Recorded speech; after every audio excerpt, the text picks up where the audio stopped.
Well, I'm not an angry guy. I'm not an angry cop mentality guy. In fact, I'm a middle child, so I find that being angry doesn't usually work. I find that a lot of times you actually don't. Someone doesn't always get everything they want. Okay, I found that as a police officer on the streets. I find that as a middle child, so I don't know where the angry cop mentality comes into play. I've never seen it. I can't recall a time that ever happened with me. I do want to hear from victims, and I want input from victims, and I always have, and I always will continue to. But at the end of the day, the oath we take to ensure that justice is served may mean that I can't do what you want to do. Okay? So I want to say that first off. And I want to touch on next this murder rate in Harrison County. Now, I mean, I'll give it to Mr. Solomon. Maybe there wasn't any murders in Marshall last year. I don't know. Of course, Longview is a city of about 90,000 people. 135,000 people in the county. It's twice as big. So there are going to be more violent crimes, but what you need to look at is the percentages. Okay? And I said it before, I'll say it again. Of the 24 murders that I worked personally in this city, not one time did anyone ever think, man, you know, that Joe Black, he's hard on murders. I better not kill this guy. It doesn't factor in. The sad reality is prosecution is not about deterring crimes. We respond to crimes. Prosecutors respond to crimes. And the real question is, what do you do with the cases that come to you? Okay? You can impact rates of violent crime or theft crimes or anything else, but you have to do it at a very grassroots level with your law enforcement, with your community leaders, with groups like MAV, and the prosecutor's office can work with them, and you can have an impact that way. But when a murder comes into a DA's office or any crime, you're not deterring crime. It's what you do with that crime.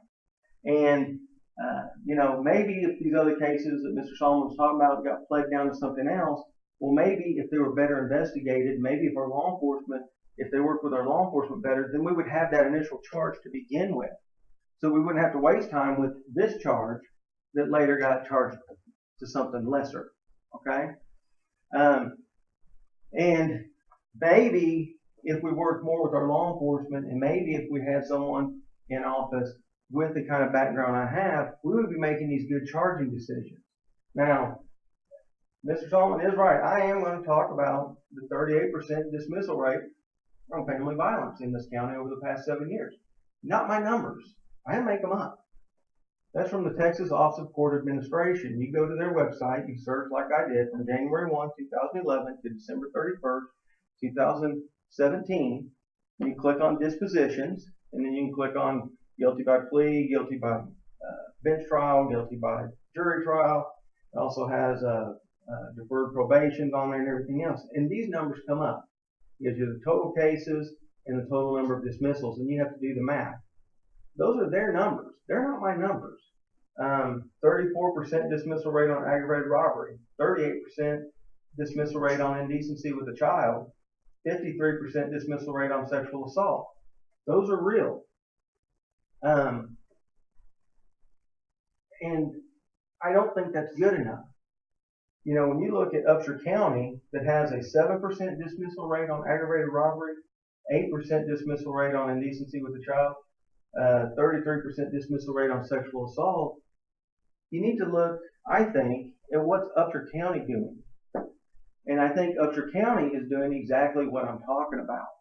I know Billy Bird. I know how he works. I know how long he's been prosecuting. He is somebody that works closely with his law enforcement community. I think they make a difference up there. I think that the same thing happens in Gray County, where although Gray County is twice as big as Harrison County, there is half the dismissal rate. Okay? And keep in mind also, when we're talking about Gray County, I'm not the elected district attorney in Gray County. Okay? So I can't take credit or blame. I mean, I work there, but I'm not the one who is the elected district attorney. But when you got in Gregg County, a county twice our size, which has the dismissal rate, well, I think something's going right in Gregg County as well. And finally, I want to say, if you don't believe what I'm saying, you need to talk to some of our law enforcement in this community. Yes, I was a law enforcement officer. I worked for Marshall PD for 12 years, but I have not been there since 2008. Okay, going on 10 years. When I went to them and asked for their support, they endorsed me unanimously. And these were officers that I had to go ask. And the vote came out to 43-0. When I talked to the Marshall Fire Department about their endorsement, they endorsed me unanimously as well. These are people, some of them I've worked with, some of them I haven't, but some of them, they've talked to people. They know my reputation. I am a hard worker. I'm fair. I take facts as I find them. I apply the law, and I make reasonable decisions. That's who I am. And I'm not an angry cop mentality guy, but I want to see defendants get what they deserve, and I want to see justice afforded to victims. If you elected your district attorney, that's what I'm going to do. I appreciate your time.